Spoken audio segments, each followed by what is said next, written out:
Friends তোমরা যারা কন্যাশ্রী এবং তোমাদের 18 বছর বয়স হয়ে গেছে এবার তুমি কন্যাশ্রী ফর্ম তোমাদের স্কুলে জমা দিয়ে দিয়েছো। এবার কন্যাশ্রী ফর্ম জমা দেওয়ার সময় তোমাদের একটা সেলফ ডিক্লারেশন দিতে হয় এবং সেলফ ডিক্লারেশনটা পূরণ করে তোমাদের স্কুলে বা যখন তোমরা ব্লকে ভেরিফিকেশন করার জন্য যাও তখন ব্লকে সেলফ ডিক্লারেশন দেয়। ওই সেলফ ডিক্লারেশনটি তোমাকে পূরণ করে ব্লক অফিসারকে বা স্কুলে দিতে হয়। তো আজকে আমি আপনাদেরকে A to Z প্রসেস দেখাবো যে সেলফ ডিক্লারেশন কিভাবে তোমরা নিজে থেকে ফিল আপ করে ব্লক অফিসারকে দেবেন। তো চলুন শুরু করা যাক। তো फ्रेंड्स শুরু করার আগে আপনার কাছে ছোট্ট একটি রিকোয়েস্ট, যদি আপনি চ্যানেলে ফার্স্ট টাইম ভিজিট করছেন তো চ্যানেলটিকে অবশ্যই লাইক শেয়ার সাবস্ক্রাইব করতে ভুলবেন না। আর যারা চ্যানেলটিকে সাবস্ক্রাইব করে আমাদেরকে সাপোর্ট করছেন ওনাদেরকে অসংখ্য অসংখ্য ধন্যবাদ। তো চলুন শুরু করা যাক।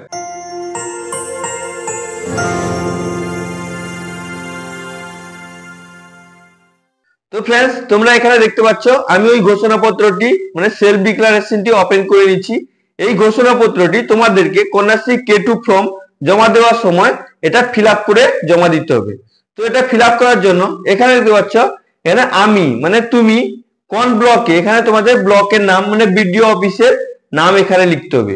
তারপর এখানে দেখতে পাচ্ছ ড্যাশ গ্রাম পঞ্চায়েত এলাকার ড্যাশ গ্রামের শ্রী শ্রীমতী ড্যাশের কন্যা, মানে এখানে তোমার গ্রাম পঞ্চায়েতের নাম লিখতে হবে। মানে গ্রাম পঞ্চায়েত, তুমি যদি গ্রাম অঞ্চলে বসবাস করো তোমাকে ব্লকে এরকম একটা সেলফ ডিক্লারেশন ঘোষণাপত্র দিয়ে দেবে।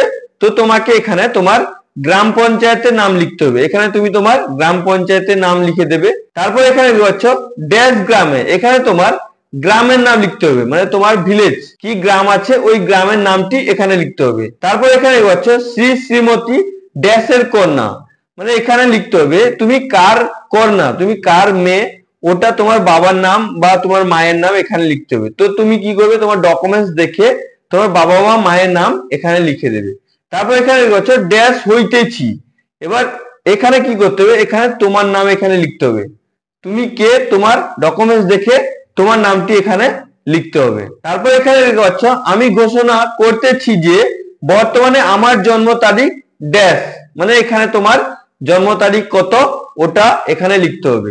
তো তোমার জন্ম তারিখ আধার কার্ড দেখে জন্ম সার্টিফিকেট দেখে এখানে ডিটো এখানে জন্ম তারিখটি লিখে দেবে। তারপর এখানে দেখছো আমি আজ তারিখ ড্যাশ, মানে যবে তুমি ঘোষণাপত্রটি ফিল আপ করছো যবে জমা দিবে মানে ওই দিনকার তারিখ এখানে তোমাকে লিখতে হবে। তো তুমি কি করবে, যবে এটা ডিক্লারেশনটি ফিল আপ করছো ওই দিনের তারিখটি এখানে লিখে দেবেন। লিখে দেওয়ার পর এখানে দেখছো অবধি অবিবাহিত রয়েছি, মানে তুমি এই তারিখ পর্যন্ত বিবাহ করনি মানে ম্যারেড করনি ওটা তুমি এখানে ঘোষণা করছো। তারপর এখানে দেখছো এবং আমি বর্তমানে ড্যাশ প্রতিষ্ঠানে, মানে এখানে লিখতে হবে তোমার স্কুলের নাম, যে স্কুলে তুমি পড়ো ওই স্কুলের নাম এখানে লিখতে হবে। তো তুমি কি করবে, এখানে তোমার স্কুলের নাম লিখে দেবে। তো স্কুলের নাম লেখা দেওয়ার পর এখানে দেখছো প্রতিষ্ঠানের ড্যাশ ক্লাসে, মানে তুমি কোন ক্লাসে পড়ো ওটা তোমাকে এখানে লিখতে হবে। আমি এইরকম একটা ক্লাস লিখে দিচ্ছি।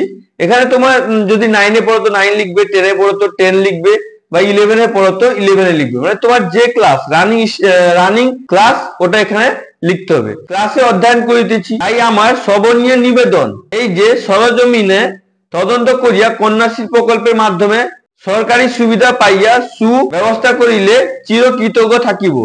তো এটাকে এইভাবে তুমি ফিল আপ করে নেবে। ফিল আপ করে নেওয়ার পর এই ফর্মের নিচের দিকে চলে আসবে। তো তোমাদেরকে আমি নিচের দিকে দেখিয়ে দিচ্ছি কি ফিল আপ করতে হবে।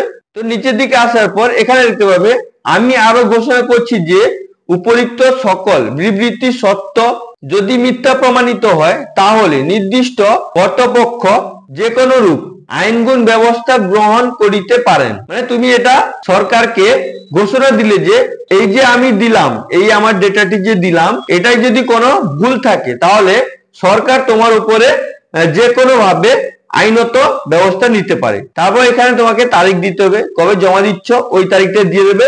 তারপর এখানে তোমার সিগনেচার হবে। এবার এখানে মোবাইল নাম্বার দিতে হবে, দুটো যদি মোবাইল নাম্বার থাকে তো দুটো মোবাইল নাম্বার দিয়ে এখানে সিগনেচার করে এটা তোমার কন্যাশ্রী ফর্মের সঙ্গে যেখানে আপনি এসডিও বা বিডিও অফিসে বা স্কুলে ভেরিফিকেশন করা হচ্ছে তো এইটা পূরণ করে দিতে হবে। এইটা যদি ঘোষণাপত্র পূরণ করে না দাও তাহলে তোমার কন্যাশ্রী ফর্মটা জমা নেওয়া হবে না। আর যদি এই ফর্মের পিডিএফটি নিতে চাও তাহলে আমি ডিসক্রিপশন বক্সে এই পিডিএফ এর লিংক দিয়ে দেবো, তোমরা ওখান থেকে ডাউনলোড করে নিতে পারো। আই হোপ ভিডিওটি তোমাদেরকে খুবই ভালো লেগেছে, হেল্পফুল লেগেছে। যদি তোমাদেরকে ভিডিওটি ভালো লেগে থাকে তাহলে অবশ্যই লাইক শেয়ার সাবস্ক্রাইব করতে ভুলবে না। আর যদি তোমাদের মনে কোনো প্রশ্ন থাকে তাহলে অবশ্যই নিচে কমেন্ট করে জিজ্ঞেস করতে পারো, ইমিডিয়েট তোমাদেরকে আমি অ্যান্সার করে দেবো। Thank you friends.